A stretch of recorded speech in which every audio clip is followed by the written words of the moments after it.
मैंने ग्रेजुएशन कर रखा है और नर्सिंग भी कर रखी है, लेकिन ससुराल पक्ष की तरफ से परमिशन नहीं थी। वो सब मैंने छोड़ दिया, घर में ही सिलाई का काम करने लग गई। लेकिन इसमें भी मैंने 100 रुपये मुझे देने में आनाकानी करती हैं, जबकि बाहर अगर वो सिलवाती हैं तो 300 रुपये पर पीस राजी खुशी दे देती हैं। अगर लाइट चली जाती है तो अंधेरा हो जाता है, इस वजह से मेरी आंखों में दर्द होने लग जाता है, अंधेरे में दिखना कम हो गया, हाथ में दर्द हो जाता है।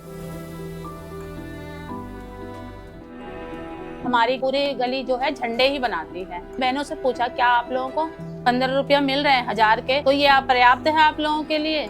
बहनों ने बोला नहीं, क्योंकि पूरे दिन सिलते हैं तो ही 15 रुपया बनते हैं। ठेकेदार ने बोला कि भाई हमें 15 रुपया ही मिल रहे हैं बाहर से, हम इससे ज्यादा नहीं दे सकते हैं। और बहनों ने फिर काम करने से मना कर दिया। हम पूरी गली माल लाने से मना कर दिया, उसको नहीं लाए। ठेकेदार आखिर में दूसरे दिन फिर आया और बोला कि भाई आप लोग हमारे यहाँ से माल बढ़ाओ और हम आपके पैसे बढ़ाते हैं, और उसने 5 रुपया बढ़ा दिया, तो हमारा 20 रुपया 1000 हो गया। हिम्मत नहीं थी, अब तो बहुत पहचान मिली हमारी, तो ठेकेदारा से सबसे मुकाबलो कर ले।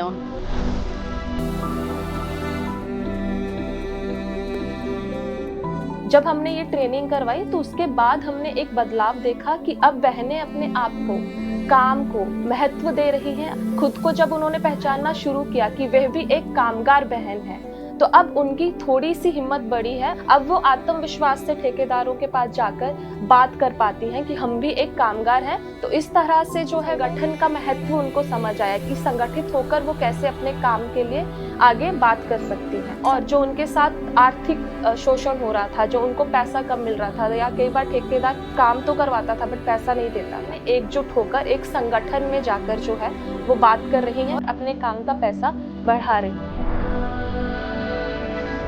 मैं चाहती हूँ मेरी दीदी जागरूक हो और आत्मनिर्भर बने।